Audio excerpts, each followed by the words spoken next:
말씀 뭐에 관해서 전했는지 기억하십니까? 지난주 한 주 지났습니다. 네. 지금 교회에 관한 말씀을 전하고 있어요. 교회. 우리가 교회 이전해가지고 교회라는 곳이 뭐 하는 곳인가? 교회의 가장 큰 사용 목적이 뭐예요? 예배죠. 예배 드리는 것이 첫 번째고, 그 다음에는 만민이 기도하는 집이다. 기도. 그리고 성도의 교제를 통해서 천국을 미리 누리고 예행 연습하는 장소예요. 그래서 그 교회의 효시, 출발점은 뭐였어요? 교회의 시작은 뭘로 시작을 했어요?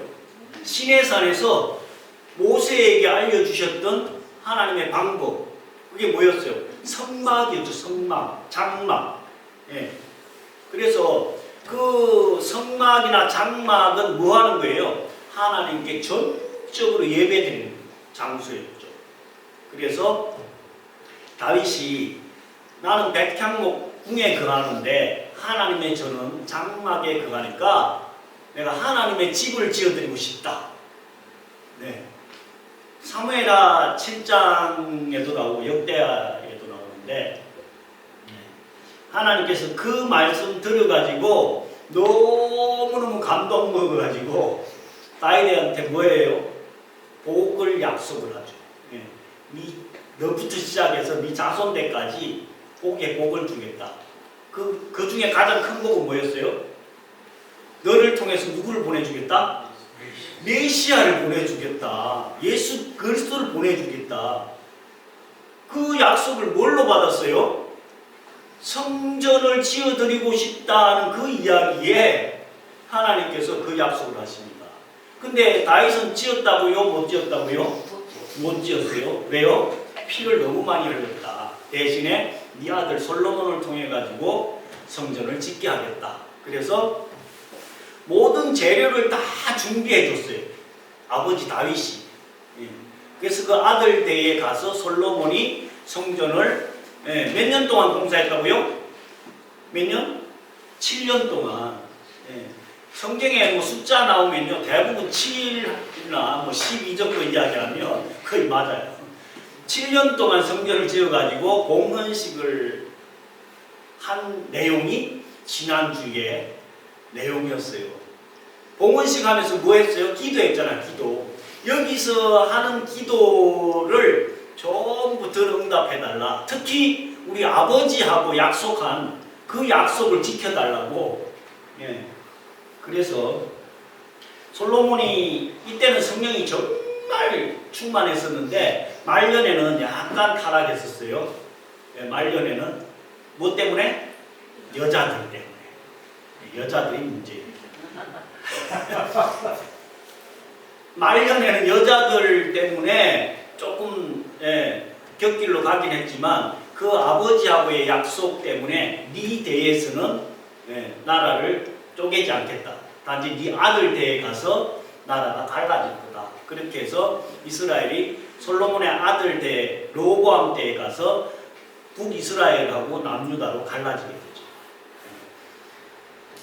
그만큼 성전을 건축하는 것이 하나님께서 엄청 기뻐하는 사업 중에 사업이에요. 그게 사명 중에 사업이에요. 사명이에요. 그래서 구약의 성전은 유형의 건축물이라고 보면 돼요. 성막이나 장막, 또 솔로몬이 지었던 성전, 눈에 보이는 교회가 구약의 교회라고 한다고 하면 신약에서는 완전히 차원이 달라집니다. 교회의 차원이. 오늘은 신약에서 말씀하고 있는 교회가 어떤 것이 교회인지를 말씀을 전하려고 하는 거예요. 그래서 신약의 교회는 보이지 않는 무형의 교회라고 보면 돼요. 교회가 영어로는 뭐예요? 처치죠, 처치. 왜 처치인지 아세요? 왜 처치인지? 이거 영어로 왜 처치일까 계속 고민을 했는데, 하나님께서 처치에 다니지 않는 사람은 마지막에 처치해버려요. 네. 마음을 확 와닿습니다. 그죠? 이건 제가 그냥 생각해낸 건데, 그래서 처치를 열심히 다녀야 마지막에 처치를 한다는 거예요. 영어로는 처치지만 헬라어로는 에클레시아라고 합니다. 에클레시아 뜻이 뭐냐면요, 구별하여 불러낸 무리라고 합니다. 구별해서 하나하나 뽑아가지고 불러낸 공동체. 그래서 부름받은 하나님의 자녀들의 모임. 그리고 오늘 고린도전서 3장 16절 뭡니까? 우리가 요한복음 3장 16절은 달달달 외우죠. 하나님 세상을 이처럼 사랑하사 독생자를 주셨으니 이는 저를 믿는 자마다 멸망치 않고 영생을 얻게 하려 하심이라. 요한복음 3장 16절은 달달달 외우는데 진짜로 중요할 수 있는 고린도전서 3장 16절은 뭐라고 말씀하고 있어요? 너희가 하나님의 성전인 것과 하나님의 성령이 너희 안에 계신 것을 알지 못하느냐? 하나님의 성전을 더럽히면 그 사람을 멸할 거다. 뭐가 성전이라고요? 우리 자신이 성전이라는 거예요. 3장 16절 말고 오늘 6장 19절에도 똑같은 말씀을 하고 계시죠. 6장 19절에도 너희는 성령의 전인데 너희는 너희 것이 아니라 값으로 산 것이기 때문에 하나님께 영광을 올려드려야 한다. 값으로 샀다라고 말씀하고 있는데 우리 몸을 우리가 주장할 수 없다는 거예요. 왜? 누군가가 값을 치르고 샀다는 거예요. 누가 무슨 값을 치렀나요? 예수님께서 예수님의 몸값으로 우리를 샀다니까요. 그래서 저는 예수님 한 분이 돌아가심으로 인해 갖고 온 인류의 죄값을 치렀다 하면 좀 부족한 거 아닌가 하는 느낌을 가질 수도 있는데 예수님이 어떤 분이냐고요? 하나님이시니까 하나님의 몸값을 치르고 산 분들이 여러분들이고 저래니까 이 보통 몸이 아니에요. 그래서 우리 몸은 하나님께서 하나님의 몸으로 값으로 다 대가를 치렀기 때문에 어마어마한 가치가 있는 사람들이 우리 자신들이고 그 하나님께서 우리와 함께 계시기 때문에 우리가 성전이라는 거예요.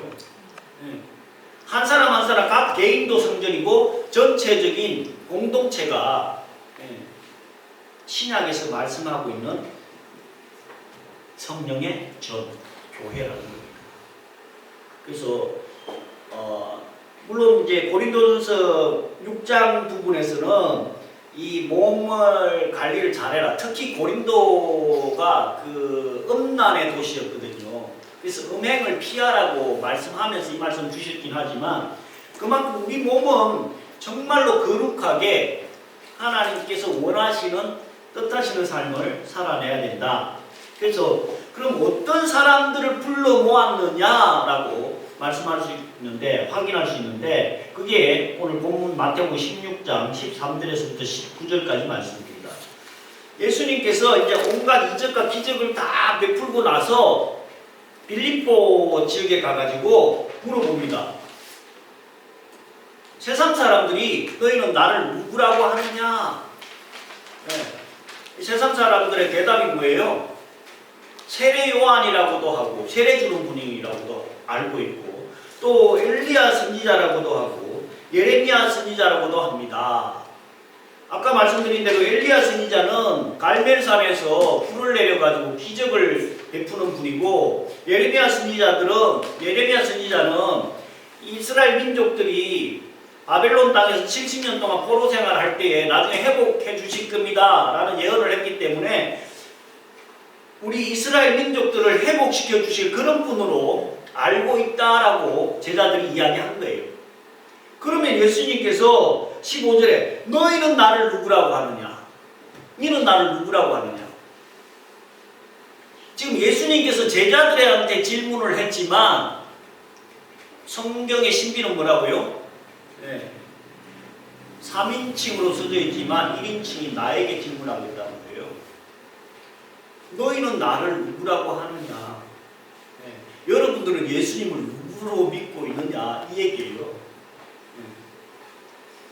그래서 나서기 아주 좋아하는 베드로 네, 아주 적극적이고 적극적인 베드로 뭐라고 고백합니까? 주는 그리스도시요 살아계신 하나님의 아들입니다.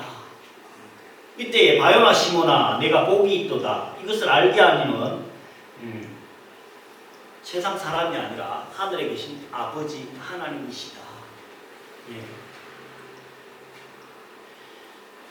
우리가 믿고 있는 예수님이 누군지에 대해서 정확하게 믿음의 정체성, 믿음의 고백이 있어야 된다니까요. 예수님이 어떤 분인지.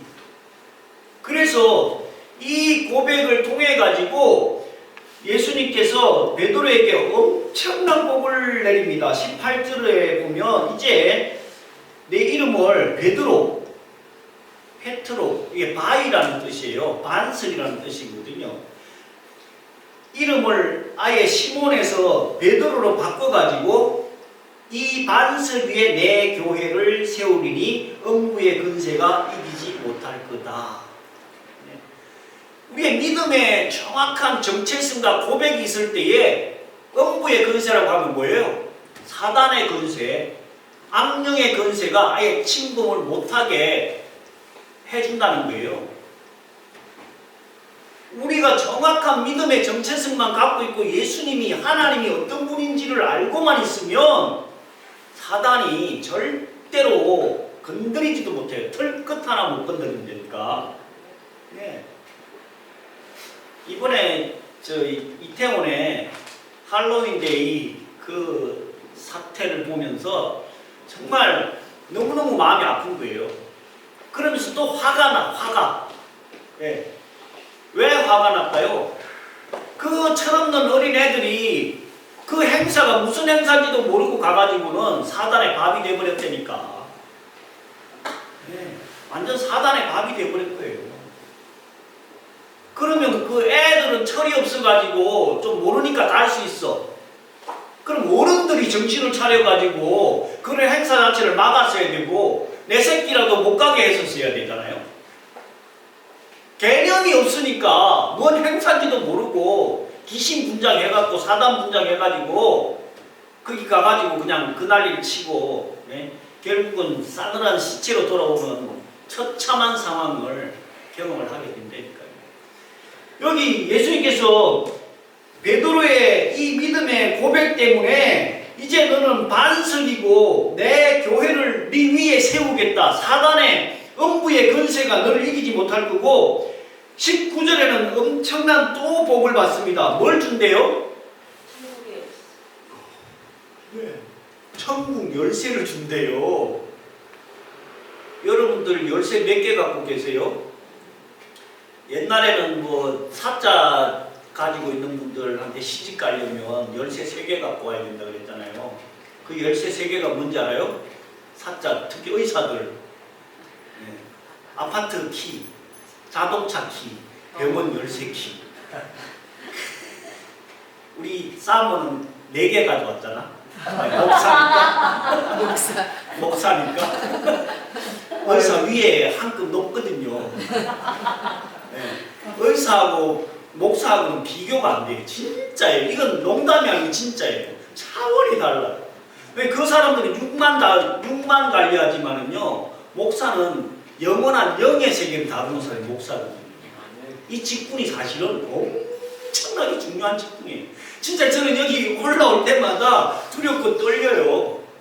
의사들은 대충 뭐 몸이 죽거나 살거나 하지만 그거야 길어봤자 100년이지만 영은 영원한 세계를 다루는 거기 때문에요. 진짜로 목사들은 정말로 기도 많이 하고 공부 많이 하고 두렵고 떨림으로 이 자리에 서야 돼요. 근데 그 하나님 팔아가지고 엉뚱한 짓 하고 있는 인간들 보면 그 사람들은 진짜로 하나님이 어떤 분인지 예수님이 어떤 분인지 전혀 모르는 사람들이에요. 근데 거기 또 뭐 진짜인지 가짜인지도 모르고 쫓아다니는 정말 안타까운 영혼들이 많이 있으니까 마음이 많이 아픈데, 하나님께서 베드로한테 천국 열쇠를 너한테 맡기겠다. 하늘에서 매이면 땅에서도 매일 것이고 하늘에서 풀면 땅에서도 풀어주겠다. 마스터 키를 주겠다는 거예요. 근데 저는 이 말씀 준비하다가 그동안에 제가 알고 있는 건 천국 열쇠는 베드로가 갖고 있구나 이 생각을 했거든요. 그래서 우리 뭐 그 넌센스나 뭐 그 이야기할 때에 천국 문 앞에 누가 서 있대요? 베드로 사도가 서 있다고. 왜냐 키를 갖고 있으니까. 그렇게 알고 있었는데 이분 말씀 준비하다가 이 믿음의 고백을 제대로 하는 우리에게도 똑같은 은혜를 주시는구나. 천국 열쇠를 베드로한테만 주는 게 아니고 이 믿음의 고백을 하는 우리에게도 동일하게 주고 계신다는 거예요. 그러니 우리는 얼마나 귀한 존재, 천국 열쇠를 우리에게 주시는데, 이 믿음의 고백을 한 사람들, 아까 에클레시아라고 그랬잖아요. 구별해서 불러 모았다 그랬잖아요.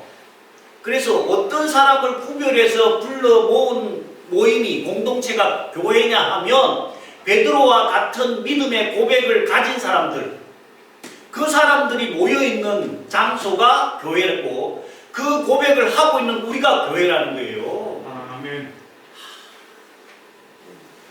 그래서 사도 바울은 고린도 교인들을 위해서 우리가 성전이다. 3장 16절에 너희 몸이 성전이고 너희 안에 성령이 거하시는 줄 알지 못하느냐. 성전을 더럽히면 하나님께서 그 사람을 멸할 거고, 우리의 성전은, 우리의 몸은 하나님의 핏값으로 값을 지불한 귀한 존재들이기 때문에 우리가 우리 자신을 주장할 수가 없어요. 그래서 하나님께 영광을 올려드려야 되는 존재다.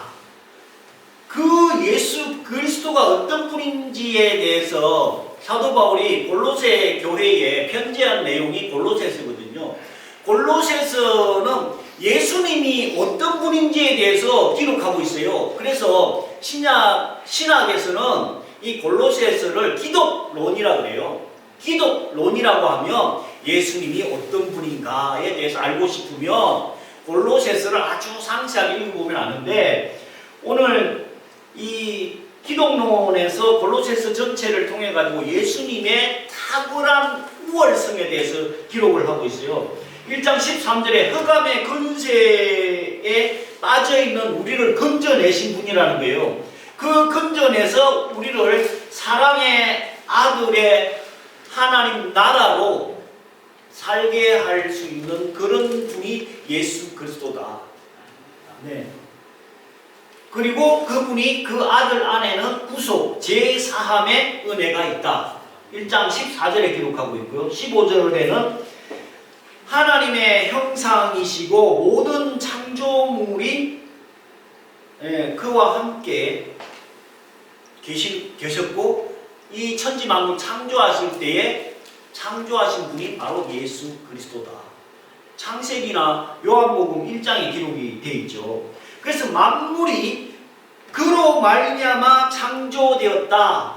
1장 16절에 기록을 하고 있습니다. 그분이 또 어떤 분이냐 하면 그는 교회의 머리다. 교회의 머리. 머리라고 하면 이 에베소서 1장 21절에 보면요, 모든 통치와 근세, 능력과 주권이 이 세상뿐만 아니라 온 세상 위에 뛰어나게 하시고 만물을 그 발 아래 복종케 하고 만물 위에 교회의 머리로 삼으셨다라고 에베소서에 기록을 하고 있어요. 교회의 주인은 누구예요? 교회의 주인은 하나님이세요. 하나님. 우리 성도도 아니에요. 교회의 주인은 전적으로 하나님이세요. 머리이신 그 하나님이 우리가 머리가 없으면 어떻게 될까요? 죽은 목숨이죠. 머리에서 모든 지시나 그 머리에서 내려지는 명령에 의해서 움직이는 존재가 우리 모든 지체잖아요. 그래서 교회의 머리는 예수 그리스도이시다. 그분이 천지만물 창조하신 분이고 19절에 보면 모든 충만으로 예수님 안에서 우리에게 있게 하셨다. 모든 충만, 만족할 수 있는 은혜를 교회에 허락해 주신 분이 예수 그리스도다. 그리고 20절에 십자가의 피로 화평을 이루게 하시고 만물을 화목하게 되기를 기쁘시게 하시는 분. 그 십자가의 피로 화목하게 했다. 화목은 누구랑 화목하게 한 거예요? 하나님과 화목하게 된 거예요. 우리 인간이 에덴 동산에부터 시작해갖고 죄를 지음으로 인해 가지고 하나님과 죄 때문에 담이 딱 쳐져 있을 때니까요. 그 담이 십자가의 보혈로 죄 씻음으로 인해 가지고 허물어졌다니까. 그래서 하나님과 화목할 수 있는 길을 예수님께서 열어 주셨다는 거예요. 그 말씀이 20절에 기록되어 있는 거고요. 그리고 21절에 악한 행위 때문에 하나님과 원수되었을 때에 십자가의 죽으심으로 우리를 거룩하게 하시고 흠없고 책망이 없는 자로 만들어서 믿음 위에 터를 굳게 세워서 복음의 소망에 흔들리지 않게 우리를 세워주신 분이 예수 그리스도이시다. 그래서 이것이 27절에 보면 사도 바울은 비밀이라고 말씀하고 있는데, 비밀이면 정말로 숨겨놔야 되는데 비밀을 오히려 오픈해갖고 공개를 해놨어요. 근데 세상 사람들은 이것을 비밀로 되어 있기 때문에 알지를 못하는 거예요. 예수 그리스도의 존재가 어떤 분인지. 베드로 너희는 나를 누구라고 하느냐라고 질문했을 때 세상 사람들이 예수님을 제대로 몰랐듯이 밖에 있는 사람들은 예수님이 어떤 분인지를 전혀 모르는 거예요. 제가 아까 여기 왔다가 그 1층 화장실에 가니까 10시도 안 됐는데 벌써 이 식당에 주님을 모시고 계시더라고요. 아줌마, 맥주 2병, 소주 5병. 야, 세상에 아침에 10시부터 술을 그렇게 드시고 계시는 분들이 계시더라고. 위에는 술주자 주님을 모시고 우리는 창조주 하나님을 모시고 너무 차이 나지 않아요? 저 사람들이 볼 때는 우리가 한심스러울 거야. 저것들 저 지하에서 뭐 하는 거냐고. 일요일날 이 단풍 아름답고 좋은 계절에 산으로 가든지 술을 마시든지 즐기고 놀아야지. 이 생각을 할 거예요. 근데 정말로 언제 확실하게 그 결말이 드러난다고요? 천국 문 앞에, 지옥 문 앞에 섰을 때에 거기 지하에 계셨던 분들이 옳았네. 탁월한 선택을 했네. 그때 깨닫게 될 거예요. 그래서 말씀 정리해 보면 교회는 에클레시아, 어떤 사람들을 불러 모았다고요? 하나님께서 구별되이 불러 모은 사람들이 교회인데 그 구별한 기준이 뭐라고요? 예수 그리스도를 누구로 아느냐? 믿음의 고백이 어떤 사람들이 하나님께서 불러 모으느냐? 예수 그리스도는 주는 그리스도시요 살아계신 하나님의 아들이십니다. 이 고백을 하는 사람들을 불러 모은 장소가 교회라는 거예요. 아멘. 그래서 솔로몬과 다윗은 눈에 보이는 유형의 교회를 세울 때에 하나님의 엄청난 복을 약속받았고 실제로 누렸거든요. 이 시대에 가장 큰 복을 받는 비결은 뭘까요? 교회 세우는 일이라니까요. 그 교회 세우는 일은 건물 세우는 게 아니에요. 뭘 세우면 돼요? 영혼 구원하면 돼요. 한 영혼이라도 교회로 데리고 오는 게 교회 세우는 일이고 하나님의 지상 명령이거든요. 그게 우리의 사명이고. 그래서 정말 하나님께 복 받고 싶다. 솔로몬과 같이 다윗과 같이 복 받고 싶다. 이 자리에 빈자리에 채워서 전도 열심히 해가지고 복 못 받은 사람을 제가 본 적이 없어요. 진짜로. 간증자 중에서 전도 많이 한 사람들, 교회 세운 사람들이에요. 물론 건축물도 중요하지만 믿음에 제대로 고백을 할 수 있는 사람들을 불러 모으는 것이 가장 큰 기쁨이고 복이다. 이 말씀 잘 기억하셔서 날마다 때마다 교회를 세워서 그동안은 교회를 그냥 다니는 삶에서 이제는 교회로서의 삶, 교회를 전하는 삶을 살아서 하나님의 놀라운 사랑과 복을 받는 우리가 되기를 예수 그리스도로 간절히 축원합니다.